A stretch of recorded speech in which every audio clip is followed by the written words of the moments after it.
ఎన్టీఆర్ జిల్లా మైలవరం నియోజకవర్గంలో బూడిద కాలుష్యంపై అసెంబ్లీలో ఎప్పుడైనా ప్రశ్నించారా అంటూ ఎమ్మెల్యే నిలదీశారు మాజీ మంత్రి జోగి రమేష్. దీనికి వసంత కృష్ణప్రసాద్ కౌంటర్ ఇచ్చారు. ఆ ఇద్దరి మధ్య డైలాగ్ వారిని ఇప్పుడు చూద్దాం. కృష్ణప్రసాద్ మాత్రం ప్రస్తుతం జరుగుతున్న VTPS కాలుష్యం గురించి కానీ, కాలుష్యం కోరల్లో ప్రజలు చిక్కుకున్నారు, వాళ్ళని రక్షించండి అని కానీ, ఒక పక్కన VTPS యాజమాన్యం టెండర్ పిలిచింది.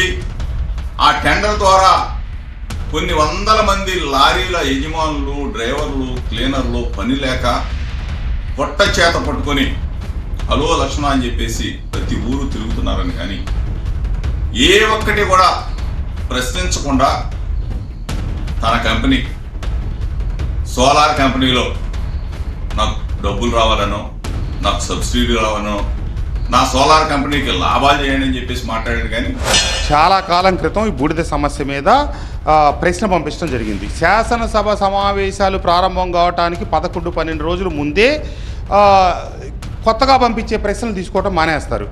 ఈ బూడిదకు సంబంధించి నేను గతంలో పంపించడం, శనివారం రోజున అతను ఈ వీడియో విడుదల చేశాడు. మాకు సోమవారం క్వశ్చనర్ వచ్చింది, ప్రశ్నావళి వచ్చింది.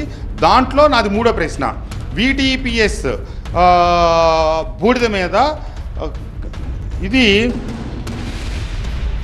వచ్చిన క్వశ్చనీరు 22వ తారీఖు సోమవారం ఉదయం. దీంట్లో 3వ ప్రశ్న నేను అడిగిన ప్రశ్న.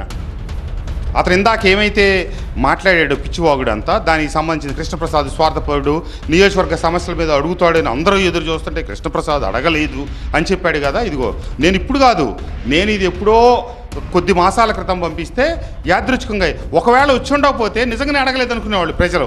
కాబట్టి జోగి రమేష్ నైజం మీరు గమనించండి.